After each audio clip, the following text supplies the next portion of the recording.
사도신경으로 신앙 고백 함께 드리시겠습니다. 나는 전능하신 아버지 하나님 천지의 창조주를 믿습니다. 나는 그의 유일하신 아들 우리 주 예수 그리스도를 믿습니다.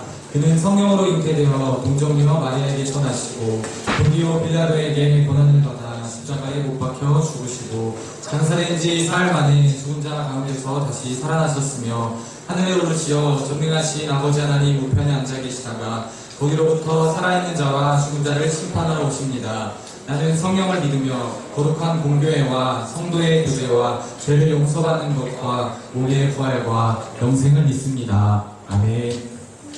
할렐루야. 오늘도 주님의 성생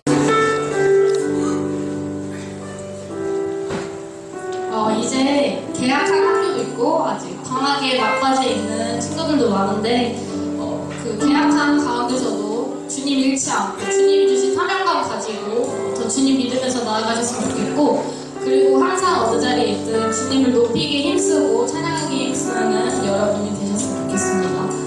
이 시간 찬양하실 텐데 앞뒤 양념 친구들과 선생님들께 축복의 전하고 축복하시면서 나아가겠습니다. 찬양하시겠습니다.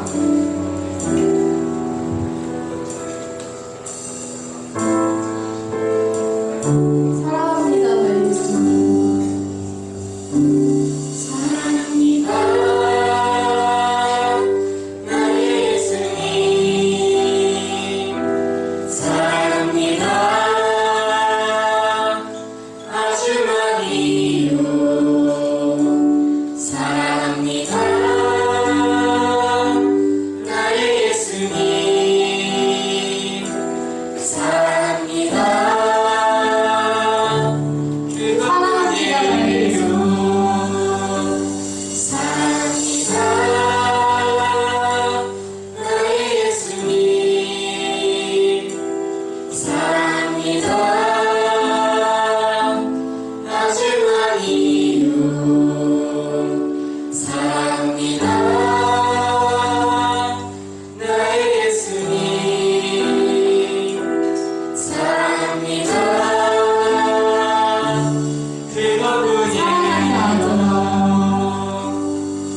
우리 마음이 변화하리니 항상 기쁘고 복이 되겠네 영원한 주의 찬양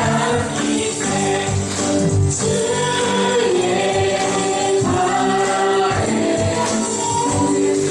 발에 안기세 주의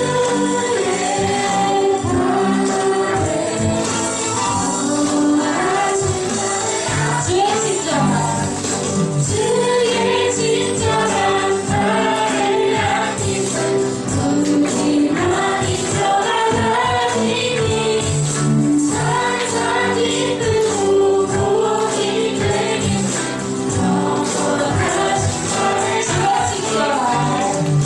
주의 친절한 발을 안기세 우리 마음이 변화하리니 항상 기쁘고 복이 되겠네 영원한 주의 발에 안기세 주의 발에 크신 발에 안기세 주의 발에 영원하신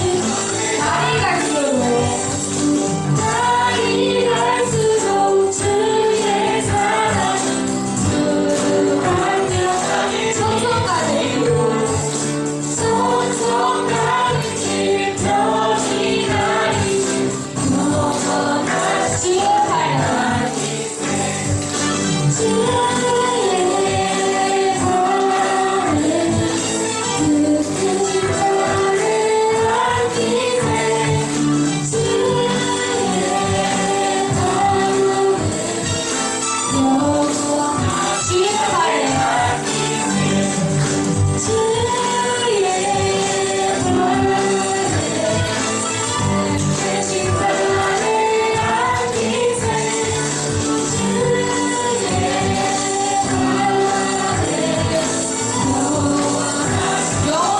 발에 안기세 주의 영원하신 발에 영원하신 발에 영원하신 발에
이번 주에 나오지 못한 친구가 있다면 다음 주에 꼭 나오게 하여 주시고 이번 주에 온 친구 한 사람 한 사람 일정 주님 안에 은혜 받고 돌아갈 수 있는 믿음 허락하여 주시옵소서. 저번 주에 6박 7일 동안 북방에서 일정을 마치고 돌아온 친구들 있습니다. 다친 사람 없이 주님 은혜 안에서 잘 다녀오게 해주시니 감사드립니다. 그곳에서 받은 은혜 잊지 않고 사랑하는 그들 되게 하여 주시옵소서. 이제는 몇몇 학교가 개학을 하고 2학기가 시작되었습니다. 남은 1년 주님 안에서 잘 마무리할 수 있게 하여 주시옵시고 남은 일정도 잘 보낼 수 있게 하여 주시옵소서. 오늘 말씀 전해주시는 이유섭 전도사님께도 큰 은혜 부어주시옵시고 전도사님의 말씀을 통해서 우리에게도 큰 은혜 내려주시옵소서. 졸거나 핸드폰 하지 않고 주님 말씀에 집중하는 한 사람 한 사람 되게 하여 주시옵소서. 짧은 1시간의 예배지만 그 안에 큰 은혜가 있을 줄 믿습니다. 형식적인 예배가 되지 않게 하시고 주님 기뻐받으시는 예배가 되게 하여 주시옵소서. 이 모든 말씀 감사드리며 살아계신 예수님의 이름으로 기도드립니다.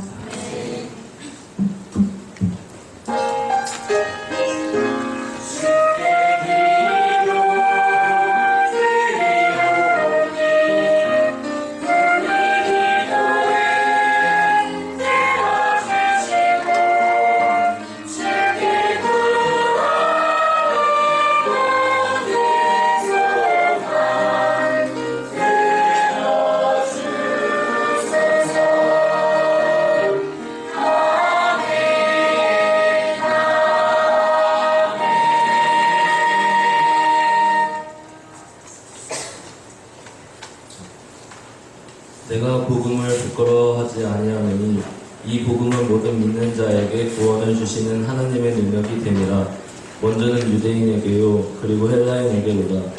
복음에는 하나님의 의가 나타나서 믿음으로 믿음에 이르게 하나니 기록된 바 오직 의인은 믿음으로 말미암아 살리라 함과 같으니라.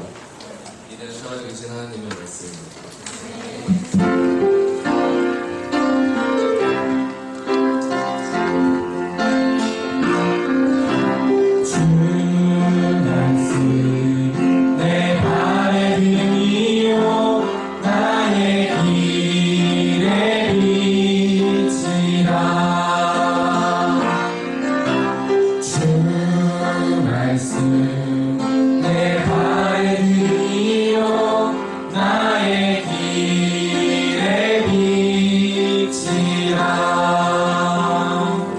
임마누엘 찬양대 나오셔서 귀한 찬양 해주시겠습니다.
같이 한번 인사했으면 좋겠는데요.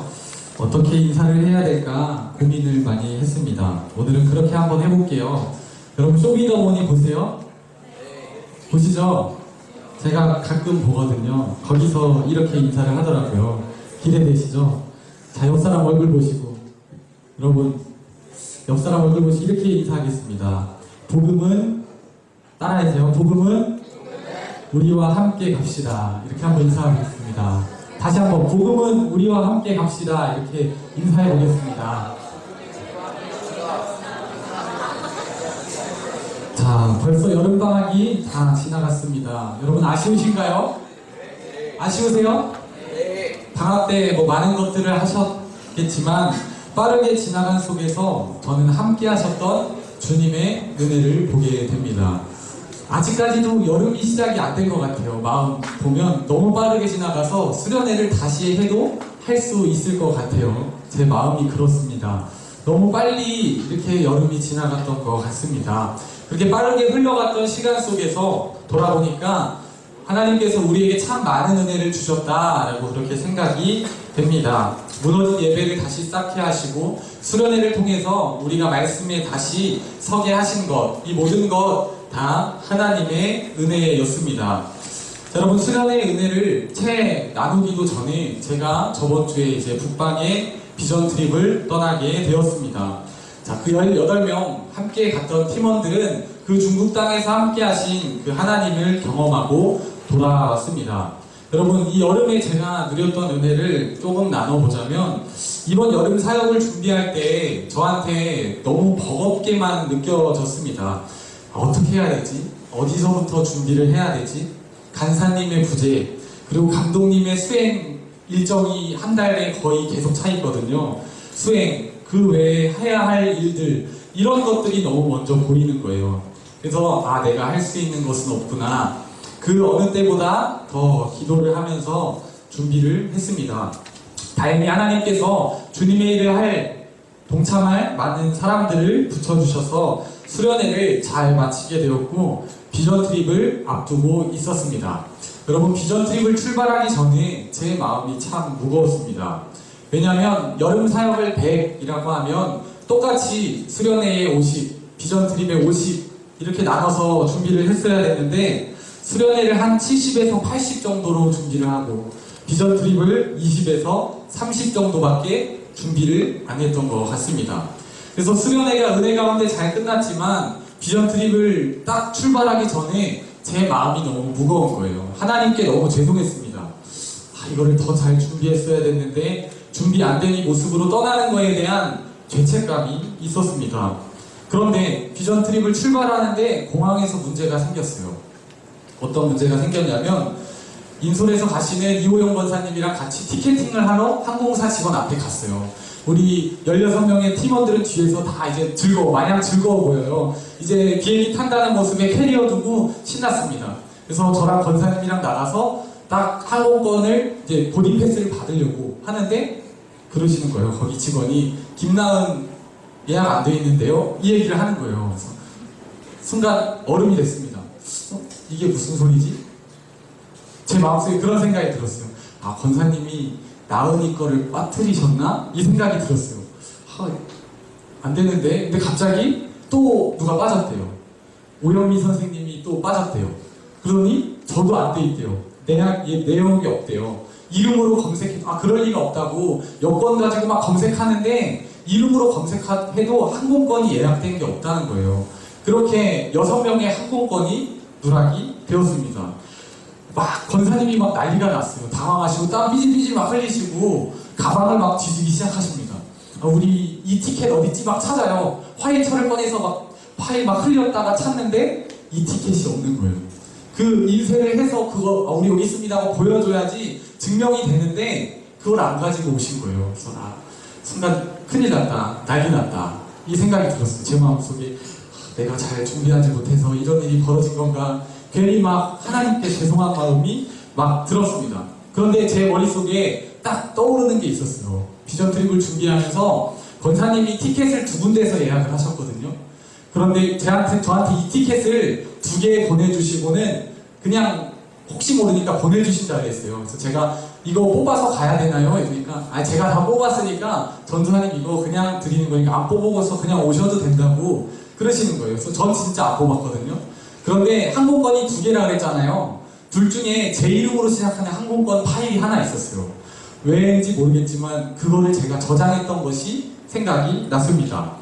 그래서 당황해하는 권사님을 보고 핸드폰을 열어서 항공권을 딱 들어가니까 그 6명 누락되어 있는 항공권이 제가 저장했던 항공권이었던 것입니다. 그래서 권사님 이거 같아요. 그래서 보여주고 직원한테 티켓 예약번호를 불러주니까 그 6명 항공권이 어떻게 됐냐면 이름과 성이 바뀌어서 신청이 됐다는 거예요. 분명 우리가 볼 때는 이유석 이렇게 항공권 제대로 됐는데 유석 이렇게 바뀌어서 항공권 신청이 됐다는 거예요.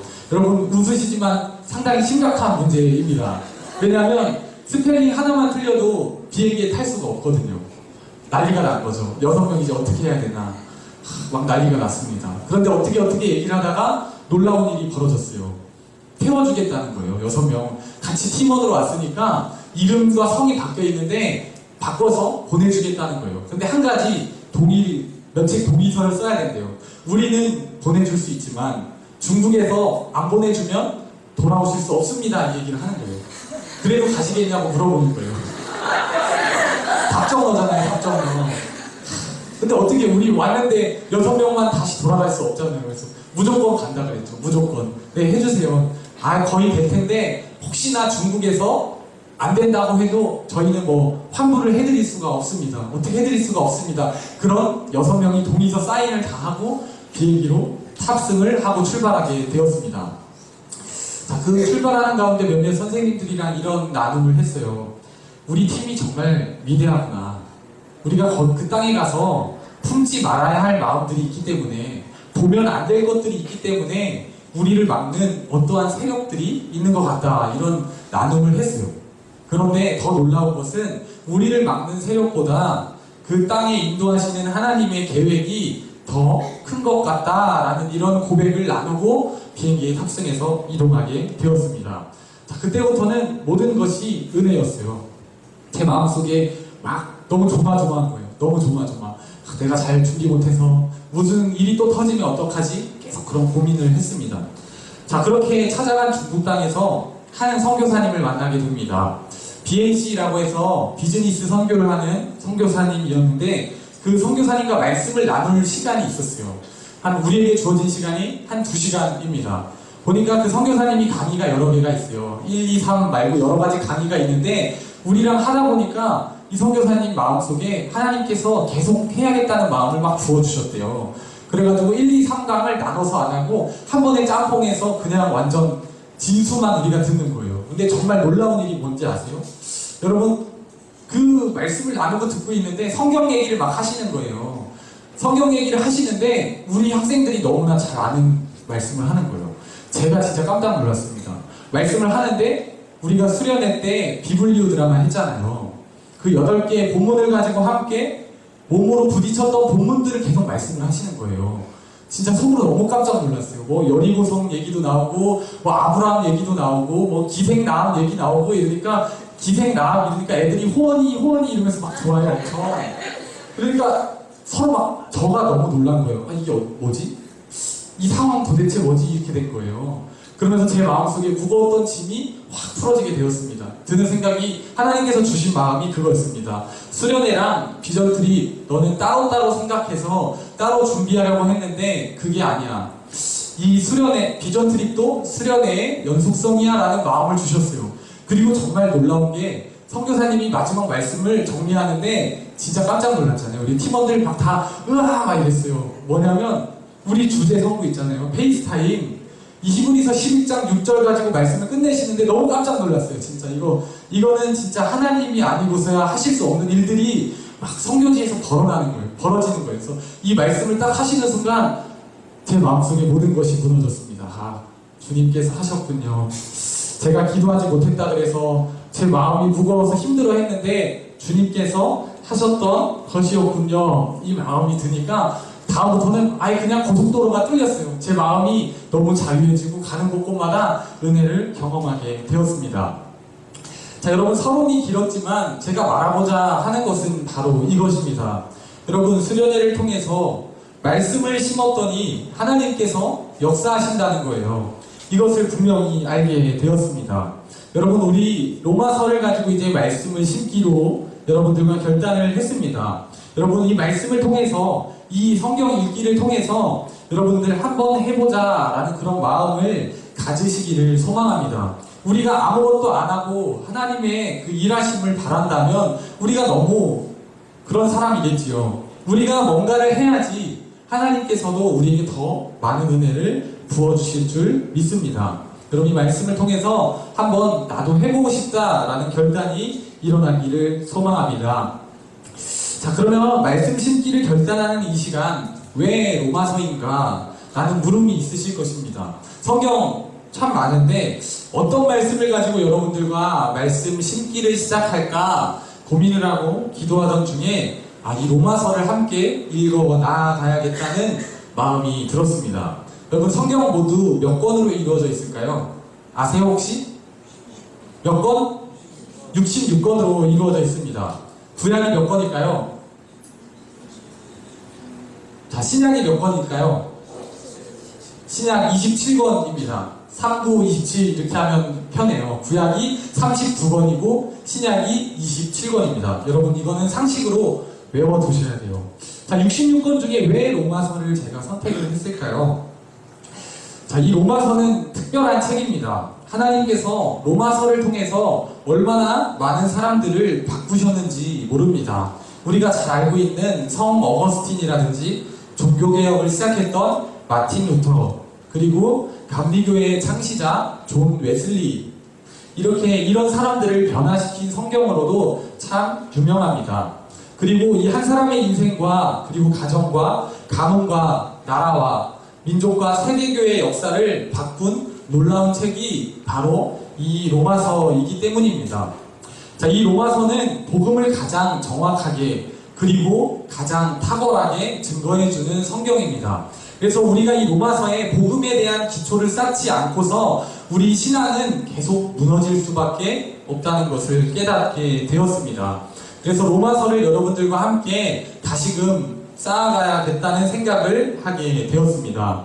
자, 읽어보신 분들은 알겠지만 로마서는 편지입니다. 어디에 보낸 편지일까요? 로마서 어디에 보낸 편지일까요? 찍어봐, 얘들아. 어디에 보낸 편지일까요? 로마서인데 어딜까요? 로마입니다.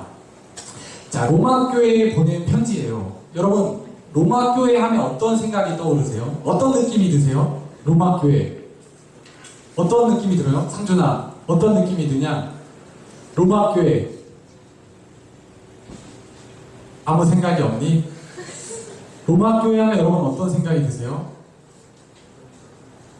자, 그런 생각을 할 수도 있을 것 같아요.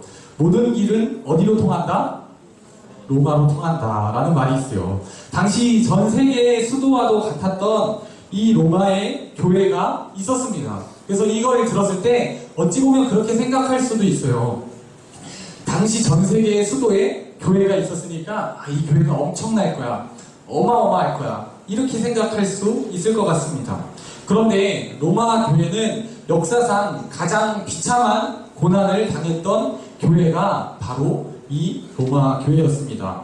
313년 콘스탄티노플 공의회에서 로마의 국교를 기독교로 공인하기 전까지 300년 동안의 기간을 지하 무덤에서 숨어서 예배를 드렸던 것이 바로 이 로마 교회라는 것입니다. 여러분, 어떻게 300년 동안이나 지하 무덤에서 숨어서 예배를 드리고 사람들이 살 수 있었을까요? 어떻게 그런 핍박과 압제 속에서 300년이라는 시간 동안 빛도 없이 이름도 없이 지하 무덤에서 살 수 있었을까요? 저는 바울이 로마에 보낸 이 편지인 로마서 때문이라고 감히 말할 수 있습니다. 로마 교회는 이 진정한 복음으로 무서운 핍박을 이겨냈고 결국 로마가 기독교로 변하게 된 것입니다. 여러분, 이 로마서에 대해서 우리가 바로 아는 것이 신앙에 있어서 참 중요합니다. 여러분, 우리에게는 엄청난 하나님의 복이 주어졌습니다. 그러나 안타까운 것은 우리 모두 그 복을 가지고 있으면서도 그 가치를 모른다는 데 있어요. 하나님께서 우리에게 은혜를 주셨고 우리에게 복을 허락해 주셨는데 우리가 그 가치를 모른 채 살아간다라는 것입니다. 이 우리가 하나님의 은혜, 그 복음을 가슴에 지닌 자로서 세상 어떤 것보다도 귀한 것을 가졌는데 어떤 형편에도 감사할 수 있게 되었는데 이 복음이 우리 안에 들어오면 어떤 사람들 누구에게든지 이 복음을 나누어 주고 싶은 것이 바로 하나님께서 주신 이 복음이라는 것입니다. 여러분, 복음이 뭘까요? 복음, 헬라어로 말하면 유앙겔리온이라고 합니다. 쉽게 말하면 기쁜 소식입니다. 기쁜 소식. 여러분, 언제 기쁜 소식을 전해요? 기쁠 때 전하지 않겠어요? 이 유앙겔리온이라는 복음이라는 단어가 나온 때가 언제냐면 당시 로마 전쟁에 나가서 승리했을 때 승리하였다는 전령을 가지고 돌아와서 왕에게 보고할 때 그 승리했다는 소식, 그 기쁜 소식을 가르쳐서 유앙겔리온이라고 얘기를 했어요. 이 소식, 기쁜 소식, 우리가 전쟁에서 승리했습니다. 이거를 알려주는 그 소식이 바로 복음이었어요. 유앙겔리온. 그런데 우리에게는 기쁜 소식이 더 기쁜 소식이에요. 뭐냐면 하나님께서 우리를 구원해 주셨다라는 그것이 우리에게 더 기쁜 소식입니다. 그게 바로 복음이에요. 쉽게 말해서 복음은 기쁜 소식입니다. 복음 전해라, 복음 전해라 얘기를 하는데 그것은 우리가 기쁜 소식을 전하는 것입니다. 자, 로마서를 정독하면서 다시 정독하면서 제 안에 심각한 문제가 있다는 것을 깨닫게 되었습니다. 자, 그것은 매주 여러분들 앞에서 예배를 인도하며 말씀을 나누고 있지만 나에게는 정말 여러분들에게 기쁨으로 전할 소식이 없다는 것을 깨닫게 되었습니다. 하나님의 말씀인 것은 내가 알겠는데 내가 이거를 정말 기쁨에 차서 여러분들께 기쁨으로 전할 만한 소식이 없다는 것을 제가 로마서를 다시 정독하면서 깨닫게 되었습니다.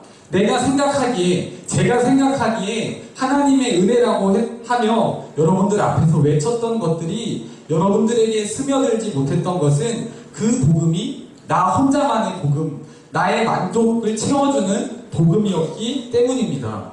진정 제가 이 복음에 감격하고 기쁨을 회복했다면 그렇게 하지 않아도 기쁨이 흘러갔을 텐데 그렇게 하지 못했던 저의 치명적인 모습을 발견하게 되었습니다. 사실 여러분 하나하나에게 기쁘게 복음을 전하며 이렇게 설득할 자신이 그리고 설득해야 할 필요를 잘 못 느꼈던 것 같습니다. 그래서 로마서를 다시 읽어보면서 이 치명적인 문제를 발견하고 기도를 하기 시작했습니다. 하나님, 어떻게 해야 됩니까? 기쁨을 잃어버린 제가 어떻게 해야 됩니까? 이런 마음을 가지고 묵상을 하기 시작했습니다. 자, 하지만 본문에서 사도 바울은 복음이 부끄럽지 않다라고 얘기를 합니다. 자, 16절 상반절에 보면 이렇게 얘기를 합니다. 나는 복음을 부끄러워하지 아니하노니, 이렇게 얘기를 합니다. 자, 이것은 정말 바울의 놀라운 고백입니다. 사도 바울이 복음을 부끄러워하지 않은 것은 그의 형편과 여건이 좋아서 그랬던 것이 아니었습니다. 지금 우리는 편하게 예배드리고 앉아서 큰 소리로 기도하고 눈을 감고 기도할 수 있잖아요. 중국에 갔는데 눈 감고 기도도 못해요. 큰 소리로 기도도 할 수 없습니다. 단체 기도하는데 눈 떠서 그냥 말하듯이 이렇게 기도를 했어요. 왜냐하면 중간중간 곳곳에 건물마다 CCTV가 있어서 그 CCTV를 다 해킹한대요. 그래서 우리가 막 기도를 하거나 예배를 드리거나 이런 것이 발각이 되면 현지에 사역하시는 선교사님들이 위험해진다라는 거예요. 그래서 우리가 기도할 때 큰 소리로 기도도 못했고요. 버스에도 막 CCTV가 달려있어요. 그래서 우리 막 그냥 이렇게 대화하듯이 기도를 했습니다. 근데 우리가 이렇게 예배를 드릴 수 있는 공간이 있다는 것이 참 감사한 것입니다. 그런데 당시 사도 바울이 살았던 시대는 더 어려웠습니다. 어땠냐면 당시 로마 제국의 황제가 가장 신으로 숭배를 받았습니다. 최고 권력을 가진 황제를 숭배하는 그런 시대였어요. 그것에 반면 십자가의 예수님은 정말 초라하게 느껴졌습니다. 아무 힘도 없는 것처럼 느껴지고 우리를 구원해 주신다고 하면서 정작 사람들 눈에 보이는 것은 십자가에 못 박혀서 돌아가셨기 때문입니다. 그가 복음을 전했던 로마 교회가 어땠냐면 완전히 무시당하고 핍박당하여서 믿음을 외쳤다가는 사자박이 되고 검투장에 끌려나가서 아무 저항도 할 수 없이 죽어가고 십자가에 달려 죽기까지 했다라는 것입니다. 이것이 그가 복음을 외쳤던 로마 교회의 현실이었습니다. 여러분, 이런 상황 속에서 누가 예수님을 믿고 싶어 했을까요? 예수님을 믿는다는 사실은 부끄러운 일이고 어리석은 사람들이나 믿는 것이라고 조롱을 받았습니다. 그런 시대에 사도 바울은 로마 교인들에게 복음을 전하다 감옥에 갇히기도 했고 조롱당하기도 했고 추방을 당하기도 했고 매를 맞기도 했고 무식한 사람 취급을 받기도 했습니다. 그럼에도 사도 바울은 복음을 부끄러워하지 않고 전하고 또 전했습니다. 여러분이 말씀을 묵상하면서 제 입술에서 복음이 부끄럽지 않습니다 라는 고백이 쉽게 나오지 못했습니다. 전하는 것이 참 부끄러웠던 것 같습니다. 안 들을 텐데 재미있는 말씀을 가지고 여러분들과 은혜를 나눠야지 여러분들이 잘 듣고 재밌어 할 텐데 이런 마음이 들었어요. 그냥 말씀보다 여러분들과 함께 어울려서 친구처럼 지내는 것이 복음일 텐데 이렇게 생각하면서 스스로 합리화하면서 복음 전하기를 주저했습니다. 여러분, 지난 한 주 저에게 심각한 문제가 있다고 생각이 되어서 복음에 대한 책을 닥치는 대로 막 읽기 시작했습니다. 복음이 무엇일까? 사람을 미치게 했던, 이 바울을 미치게 했던 복음이 무엇일까? 닥치는 대로 읽었습니다. 그러면서 기도했습니다. 하나님, 저에게 심각한 문제가 있습니다. 로마서를 시작하기로 결단했는데 도저히 자신이 없습니다. 머리로는 이 복음을 알겠는데 이 복음이 내 안에 살아있지 않습니다. 이렇게 기도를 했어요. 그렇게 한 주간을 보내다 유기성 목사님의 책 나는 죽고 예수로 사는 사람을 읽게 되었습니다. 이 책에서 제 원인을 발견하게 됩니다. 제가 복음을 부끄러워했던 이유는 복음을 단순히 예수님 믿으면 죄사함 받고 천국에 간다는 속죄 교리로만 알고 있었기 때문이라는 것을 깨닫게 됩니다. 여러분, 복음이 교리로만 그치면 아무 능력이 없습니다. 제가 머리로 알았던 복음은 예수님이 우리를 위해서 십자가에 달려서 죽으셔서 우리가 죄 사함 받았다라는 것이었습니다. 여러분, 이건 여러분들도 동의하실 것입니다. 하지만 그 너머의 가슴으로서의 믿음은 그것으로 끝이 아니라 부활하신 주님이 지금도 우리와 함께 계시다라는 것입니다. 내가 살아가는 것도 내 힘으로 사는 것이 아니라 내 안에 계신 주님의 힘으로 살게 되었다는 것을 입술로 고백하는 것이 가슴으로의 복음이었다라는 것입니다. 여러분, 이것을 저는 깨닫게 되었습니다. 우리가 예수님을 믿으면 우리가 죄 사함을 받고 하나님의 의가 우리 안에서 드러나게 됩니다. 17절 보면 이렇습니다. 상반절에 보면 복음에는 하나님의 의가 나타나서 라고 얘기합니다. 우리는 의롭지 않지만 우리를 위해 예수님이 죽으셨기 때문에 하나님께서 우리를 의롭다라고 인정해 주신 것입니다. 여러분, 우리는 죄인의 삶을 살다가 하나님께서 우리를 구별해서 양자로 삼아주신 거예요. 죄를 지으면서 살잖아요. 그렇게 살 수밖에 없는 존재라니까요. 우리는 하나님을 떠나서 우리는 어쩔 수 없이 죄를 짓는데 그런 죄를 지으며 살다가 하나님께서 우리를 바꿔주신 거예요. 우리는 죄인이었는데 의인으로 하나님께서 우리의 삶을 바꿔주셨다라는 것입니다. 아무리 사람들이 우리를 가리켜서 손가락질하고 우리가 죄인이라고 그렇게 손가락질 하더라도 하나님께서 우리를 가르쳐서 우리를 의인이라고 불러주시고 우리를 덮어주셨다라는 것입니다. 우리에게 이런 자격만 부어주신 것이 아니라 우리를 그런 의인의 삶을 살 수 있도록 그런 마음속에 성령님을 보내주셔서 그렇게 살 수 있는 능력 또한 주셨다라는 것입니다. 이것이 복음입니다, 여러분. 복음은 죄를 용서받는 것으로 끝나지 않습니다. 죄를 이기고 살게 되어져야 이 복음을 정확하게 아는 것입니다. 하나님 없이는 죄를 지을 수밖에 없는 우리의 삶에 하나님의 의가 온전하게 드러나서 실제로 의롭게 사는 것, 나의 모습에서 하나님이 드러나는 것, 그리고 죄를 이기고 삶이 완전히 변하는 것을 의미합니다.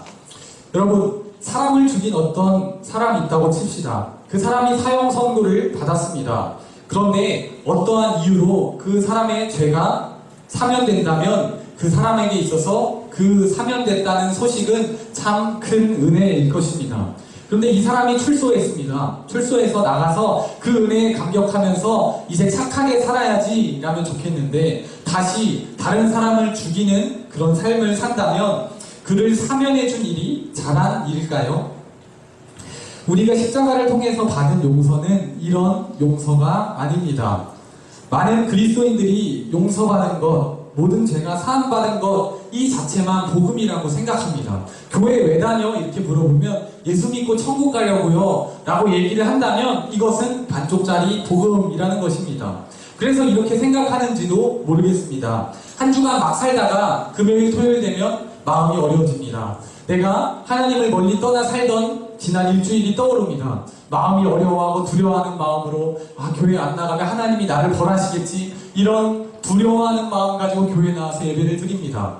자, 그러면 왠지 모르게 평안해져요. 예배를 드렸다는 것만으로 하나님께서 나를 다 덮어주셨다라는 것 같은 은혜를 받고 돌아갑니다. 그리고 다시 돌아오는 한 주간 죄를 짓고 마음대로 살다가 금요일 토요일 되면 다시 마음이 두려워집니다. 하나님 나를 벌하시겠지. 하나님께서 우리에게 주시는 마음은 두려워하는 마음이 아니라 온전히 사랑하는 마음인 줄 믿습니다. 자, 어떤 것이냐면 우리가 예배의 자리를 통해서만 은혜를 받는 것이 아니라 우리의 성품 하나, 생각 하나 안 변하고 계속해서 죄를 짓고 내 마음대로 산다면 여러분, 하나님께서 왜 우리의 죄를 계속해서 용서하셔야 할까요? 그런 생각을 해보게 되었습니다. 우리가 주일에 예배에 나와서 은혜를 받고 용서를 받은 다음에 똑같이 계속 죄를 짓는다면 왜 하나님께서 수십 번도 더하여 우리의 죄를 용서하셔야 될까? 이런 생각을 하게 되었습니다. 하나님께서 우리 죄를 용서하신 것은 우리가 변해서 새 사람이 되게 하시려고 하신 것입니다. 무너진 우리 삶의 자리 가운데 하나님의 의를 드러내면서 살아가는 사람이 되게 하시려고 우리를 용서해 주셨다라는 것입니다. 여러분, 그럼 우리가 어떻게 변해서 새 사람이 될 수 있을까요? 죄 용서받은 것을 그냥 믿으면 될까요? 정말 치명적인 오류가 여기에 있습니다. 우리는 죄 용서받았다는 것을 다 믿는데 치명적인 오류가 있습니다. 여러분 다 믿으시잖아요. 하나님께서 나를 위해 죽었다는 사실 다 믿습니다. 그래서 수련회에 가서 눈물 콧물 막 침까지 질질 흘리면서 하나님 잘못했어요, 용서해주세요 기도를 합니다. 그렇게 하나님께 회개 기도를 드리고 삶의 자리로 돌아옵니다. 그런데 돌아와서 여전히 친구를 미워하고 은밀한 죄를 짓고 가족에게 성질을 부리고 동생을 괴롭히고 부모님께 짜증을 내고 살아갑니다. 여러분, 이것은 우리가 죄의 용서 받은 것을 믿지 못해서 그런 것이 아닙니다. 우리가 이렇게 교리적으로 머리로만 아는 복음은 우리를 바꿀 수 없다라는 것입니다. 우리 안에 예수님이 오셔서 우리가 그 예수님을 날마다 바라보면서 살 때 우리가 변하게 되는 줄 믿습니다. 때때로 화가 나고 유혹을 받고 옛 성질이 올라오고 참을 수 없는 분노가 우리를 엄습할 때에도 예수님이 지금 나와 함께 계신다는 것을 우리가 생각하고 바라보게 될 때 이전처럼 함부로 살지 않는다라는 것입니다. 여러분, 로마 교인들이 어떻게 복음을 부끄러워하지 않고 지하 교회에서 살 수 있었을까요? 지하 무덤이었어요. 카타콤은 지하의 무덤이에요. 가보면 시체 놓는 곳이 따로 있고 사람 사는 곳이 따로 있었어요. 지하 무덤이니까 다 연결되어 있잖아요. 시체 썩는 냄새가 그 카타콤 안에 막 진동을 합니다. 그런 악조건 속에서 300년 동안이나 사람들이 하나님을 예배하면서 살았어요. 어떻게 그렇게 사람들이 그렇게 하나님을 예배하며 살 수 있었을까? 어떻게 예수님을 바라보며 살 수 있었을까? 그것은 그들 안에 복음이 있었기 때문입니다. 그래서 하루하루 감사로 살았습니다. 그렇게 300년을 견딜 수 있었고 로마가 뒤집어져서 기독교가 국교로 공인받게 된 것입니다. 여러분, 이것이 복음의 능력입니다. 자, 사도 바울은 이 복음을 알고 나서 복음 외에 부와 명예, 친구, 안전, 그리고 그의 건강 모든 것을 다 배설물처럼 버렸다라고 했습니다. 평생 복음을 위한 종이 되었지만 바울에게 있어서 그것은 그의 기쁨이었습니다. 복음을 전하기 위해서라면 어떠한 고난도 마다하지 않았고 생명조차 귀한 것으로 여기지 않았다라는 그의 고백, 사도행전 20장 24절 말씀을 통해서 우리가 함께 보게 됩니다. 사도행전 20장 24절 말씀 한번 띄워주세요. 합니다. 그의 생명을 귀한 것으로 여기지 않았다. 왜냐하면 복음을 전하는 것, 그것에 사로잡힌 삶을 살았다라는 것입니다. 이게 바울의 평생 고백이었습니다. 복음을 통해 예수님이 내 안에 계시고 그분이 내 생명이고 주인이 되시자 이 복음을 모르는 사람에게 이 복음을 전하는 것이 그에게 기쁨이고 축복이 되었다라는 것입니다. 자, 그러나 이 사명이 지금 우리에게 주어졌습니다. 그런데 복음은 오늘날에도 우리에게 부끄러운 것으로 취급을 받습니다. 여러분 다 전도하고 싶은데 상황은 그렇게 우리가 전도하기에 환영하는 상황이 아닌 것 같습니다. 들으려고 하는 친구들이 없어요. 친구들한테 가서 야, 우리 모두 죄인이야. 넌 나중에 다 죽고 나도 죽어. 우리 죽어서 죄인은 다 지옥에 갈 수밖에 없어. 라고 친구한테 이렇게 얘기한다고 생각해 보세요. 친구들이 쉽게 듣지 않고 급히 마음을 닫습니다. 너가 뭔데 내 인생에 참견해? 이렇게 얘기를 해요. 예수님을 믿어야 구원받아요. 예수님을 믿어야지 우리 죄가 사함받습니다. 이렇게 전하면 이 말 또한 불쾌하게 들립니다. 너나 믿어. 너나 잘해. 나는 내 인생 내가 알아서 할 테니까 너나 믿고 너 예수님 잘 믿다. 너나 천국 가. 이렇게 얘기를 해요. 예수님 믿어야지만 천국에 간다니까요. 이렇게 전하면 돌아오는 대답이 이렇습니다. 그래서 기독교가 편협하다는 거야. 왜 꼭 예수님만 믿으라고 해? 다른 종교는 아무것도 아니라는 거야? 이렇게 반박을 합니다. 그럴 때 우리는 마음이 작아지고 우리 마음이 무너집니다. 여러분, 복음을 전한다는 것, 현대의 관념과는 잘 맞지 않는 것 같습니다. 복음이라는 말만 해도 벌써 세상 사람들은 마음을 닫아요. 비난하는 사람들이 수두룩합니다. 인터넷에 기독교라고만 쳐도 네이버 지식인만 봐도 안 좋은 말들 투성이에요. 우리가 이처럼 복음을 교리로만 안다면 평생 입을 다물고 살아가야 될지도 모르겠습니다. 하지만 여러분, 진정한 복음이 무엇이냐면 우리가 입술로만 전하는 복음이 아니라 내 삶이 변해서 우리의 삶으로 전하는 것이 복음이라는 것입니다. 시간이 조금 늦었는데요. 오늘은 조금만 더 할게요. 우리 삶이 바뀌는 것이 복음이라는 것입니다. 여러분, 우리의 삶이 바뀌는 데는 두 가지가 있습니다. 먼저는 주변 환경이 바뀌면 우리가 변하는 것.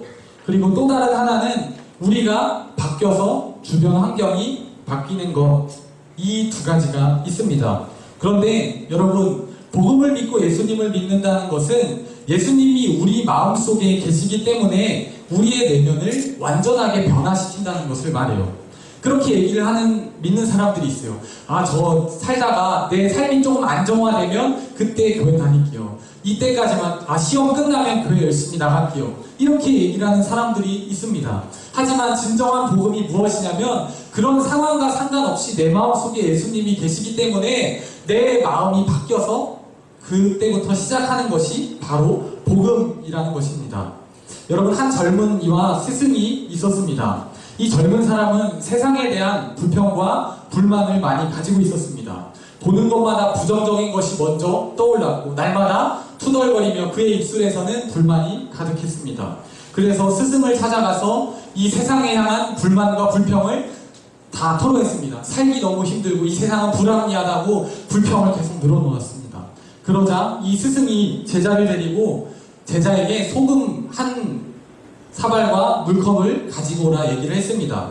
그리고 그 소금 한 줌을 컵 속에 넣고 저은 뒤 그 물을 제자에게 마시라 이렇게 얘기했습니다. 젊은 제자는 얼굴을 찡그리면서 그 물컵에 담긴 소금물을 벌컥벌컥 마시기 시작했습니다. 그러면서 인상을 찡그리고 화를 내기 시작했습니다. 왜 이걸 저한테 마시라고 하신 겁니까? 스승이 물어봅니다. 맛이 어떠냐? 이렇게 물어봐요. 그러니까 제자가 불평하면서 그걸 말이라고 해요? 당연히 짜죠. 이렇게 얘기하면서 화를 냅니다. 그러자 이 스승이 젊은 제자를 데리고 맑은 호숫가로 데려왔습니다. 그리고 사발에 담긴 소금을 호수에 붓고 그 물을 떠서 마시게 합니다. 그리고 한 번 더 이 제자에게 물어봅니다. 이 물도 짜냐? 이렇게 물어봤어요. 그러니까 젊은 제자가 대답합니다. 안 짭니다. 이렇게 대답을 해요. 그러자 스승이 이렇게 말합니다. 같은 소금이라도 짠맛의 정도는 담는 그릇에 따라 달라진다. 인생의 고통도 마찬가지다. 내 속에 고통이 있다면 내가 컵이 되지 말고 호수가 되어라. 라는 이런 가르침이 있었다라고 합니다. 여러분, 삶에서 불평, 불만이 가득하다면 내 마음이 어떠한 정도인지 점검해 보시길 바랍니다. 내 마음이 컵처럼 작다면 짜증이 먼저 올라올 것이고, 호수와 같다면 전혀 느낌이 다르겠지요. 빌립보서 2장 5절에 보면 이렇게 바울은 고백합니다. 빌립보서 2장 5절, 너희 안에 이 마음을 품으라. 곧 그리스도 예수의 마음이니. 이렇게 얘기를 합니다. 복음은 내가 아닌 예수님의 마음을 품고 사는 것입니다. 여러분, 예수님이 마음이 컵과 같을까요? 호수와 같을까요? 호수와 같겠죠. 컵이면 우리의 죄를 다 예수님이 뭐하러 십자가에 달려서 죽으셨겠어요. 예수님의 마음은 호수와 같을 것입니다. 우리가 복음을 알면 알수록, 우리의 믿음이 커지면 커질수록 우리의 마음이 이렇게 바뀌는 것입니다. 그렇기 때문에 똑같은 문제, 똑같은 고통, 똑같은 상황, 똑같은 사람이라도 우리가 대하는 마음이 달라지는 것입니다. 이것이 복음이에요. 저는 이번 여름 행사를 준비하고 진행하면서 이 복음에 대해서 진지하게 깊이 깨닫게 되었습니다. 불평으로 시작했던 여름 행사, 부정적인 상황이 먼저 보였던 이것은, 모든 것은 내 마음의 문제였고, 복음을 회복하니까 제 안에 기쁨이 찾아오게 되었습니다. 그래서 저 주변에 요즘 선생님들한테 계속 행복하다고 얘기를 하거든요. 제가 정말 많은 사랑을 받나 봐요. 많은 선생님들이 걱정을 해주십니다. 아, 전도사님 여름에 너무 힘드셨겠어요. 고생하셨어요. 얘기하는데 저는 도리어 그렇게 얘기해요. 전 정말 기쁘거든요. 제가 제일 은혜 많이 받은 것 같아요. 이렇게 기쁨을 얘기합니다. 정말 행복하거든요, 요즘. 여러분들과 함께 이 기간을 보낼 수 있다는 것, 진지하게 말씀 앞에 설 수 있다는 것이 저한테 정말 행복입니다. 말씀을 정리합니다. 여러분, 그동안 복음을 알았지만 그 복음의 감격을 몰라서 전하기에 부담스러웠거나 이 복음이 부끄러웠던 분이 계셔도 괜찮습니다. 그럴 수 있습니다. 저도 그랬거든요. 제 안에는 이 복음을 받아들일 때 저도 모르는 우월주의가 있었어요. 엘리트의식이라는 교만이 있었습니다. 내 생각이 언제나 옳고, 내 판단이 언제나 옳고, 내 말만 맞고, 내가 최고라는 마음이 제 안에 저도 모르게 있었던 것 같아요. 지나온 삶을 보면 실패가 없었거든요. 대학을 갈 때도 한 번에 붙었고, 시험 때도 막 잘 봐서 장학금도 받고, 학교에서는 뭐 친구들 입술에서는 공부 잘하는 애, 착한 애, 뭐 피아노 잘 치고 기타 잘 치고 찬양 잘하고, 주변에서 포장되는 그런 것이 진짜 제 모습인 줄 알았어요. 대학교에 가서 대학원에 들어갈 때도 시험에 한 번에 붙어서 대학원에 가고, 수료목 시험 참 어렵잖아요. 어렵다고 하는데 논문을 쓰고 사역을 하면서 수료목 시험까지 한 번에 다 붙었습니다. 3마리의 토끼를 다 잡았다고 하니까 주변에서는 막 우러러봐요. 최연소 수련 목회자에 붙었다고 하면서 어떻게 그걸 한 번에 다 할 수 있냐. 그러니까 저는 그게 저인 줄 알았어요. 제 모습인 줄 알았습니다. 내가 뛰어나서, 내가 잘해서, 내가 능력이 있어서 그 모든 것을 다 했다고 생각했습니다. 그런데 돌아와서 보니까, 고백하니까 그것은 제가 한 것이 아니었습니다. 제가 이 안에 우월주의, 복음에 대한, 아니 나의 삶에 대한 프라이드가 있으니까 이게 너무 세니까 복음이 들어와도 복음을 튕겨내는 거예요.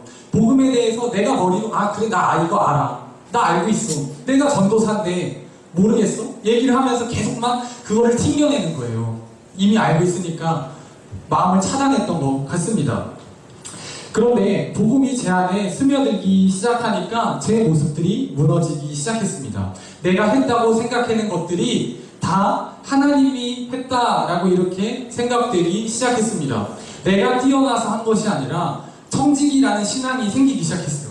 내가 찬양을 잘하는 것도, 내가 음악적인 재능이 있는 것도 하나님께서 나에게 허락해 주셔서 하신 것이고, 내가 시험에 떨어지지 않는 것도 하나님께서 상황을 만들어 주신 것이고, 논문을 쓰고 잘 졸업해서 여러분들 앞에 서 있는 것도 다 하나님께서 나에게 그럴 만한 그릇을 주셨기 때문에 할 수 있었구나라는 고백을 하게 되었습니다.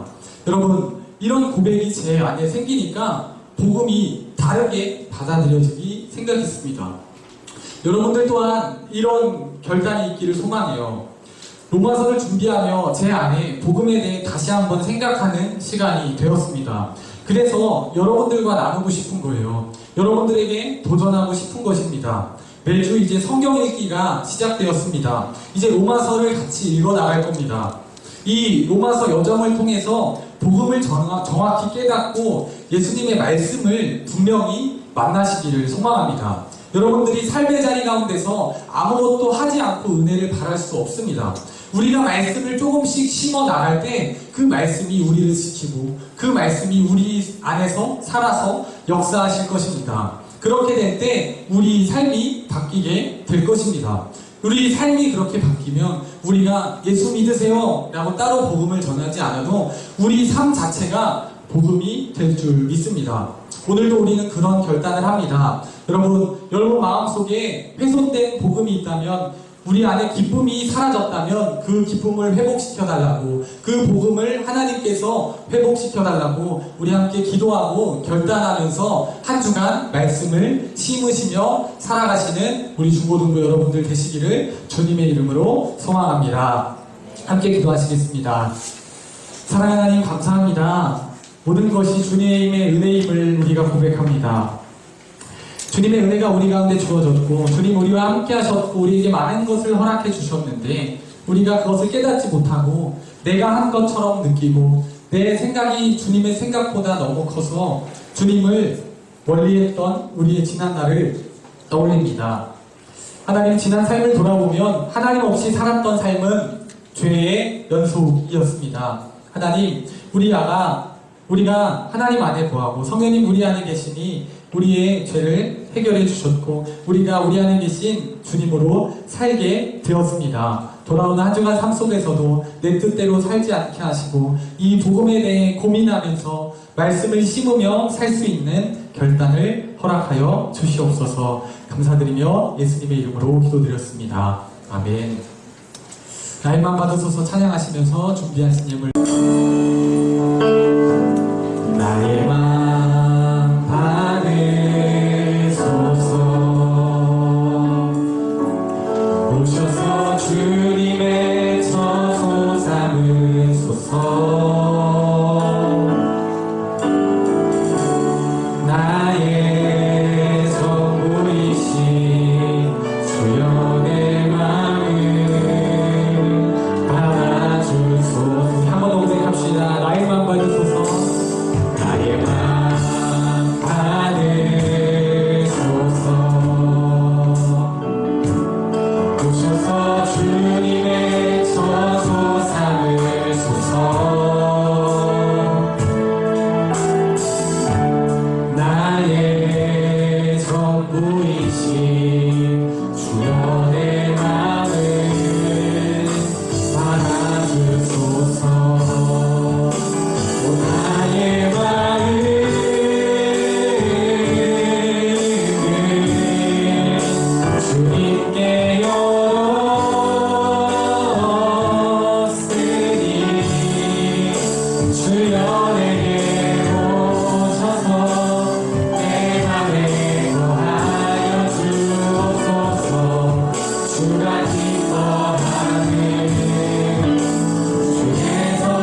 주님을 알지 못했지만 우리와 함께 계셔서 우리를 인도하신 주님 감사합니다. 무엇보다도 우리 안에 말씀을 다시 세울 수 있는 결단과 시작할 수 있는 마음 허락하신 주님 감사합니다. 이 모든 말씀 또 감사하는 마음을 담아서 우리가 주님 앞에 귀한 예물 드립니다. 들어진 손길과 우리의 마음 가운데 성령님 함께하여 주셔서 돌아오는 삶 속에서 우리가 말씀을 심을 수 있는 구체적인 결단과 헌신 허락하여 주시옵소서. 드려진 예물 가운데도 함께하여 주셔서 이 예물이 쓰이는 곳마다 주님의 사랑이 넘쳐나게 하시고 주님 나라 건축에 쓰일 수 있는 귀한 예물로 구별하여 주시옵소서. 감사드리며 예수님의 이름으로 기도드렸습니다. 아멘. 자, 모두 자리에서 일어나시 하시겠습니다.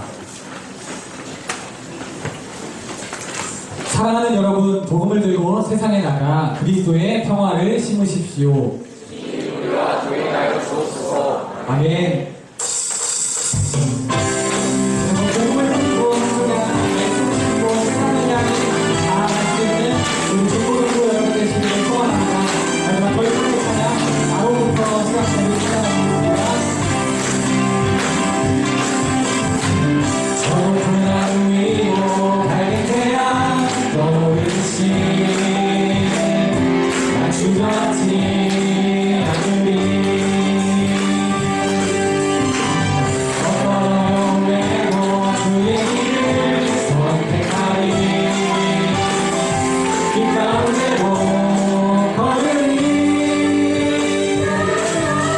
주님을 크게 보는 믿음 가지고 세상에 나타내라 놀라운 주의 사랑을 주의 꿈을 안고 일어나리라 선한 능력으로 일어나리라 이 땅의 굴곡과 회복은 바로 시작되리 주의 꿈을 안고 일어나리라 선한 능력으로 일어나리라 이 땅의 굴곡과 회복은 바로 시작되리 나로부터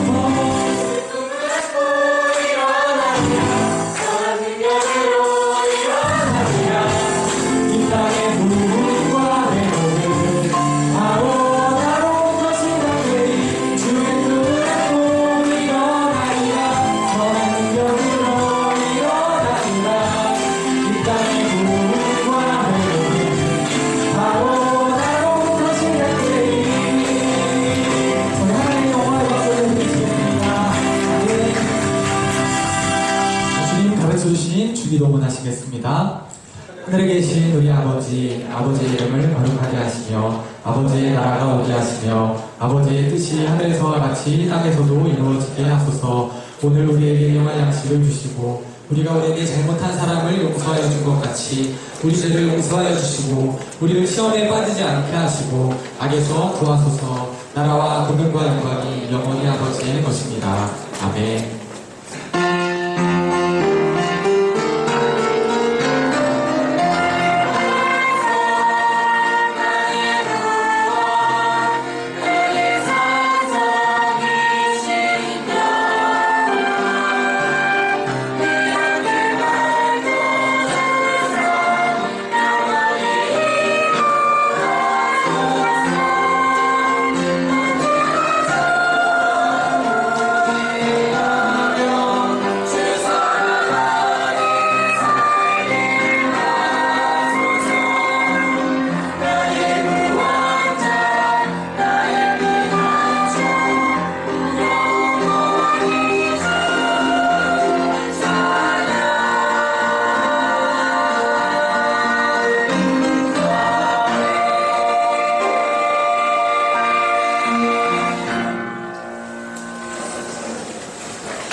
자, 그래서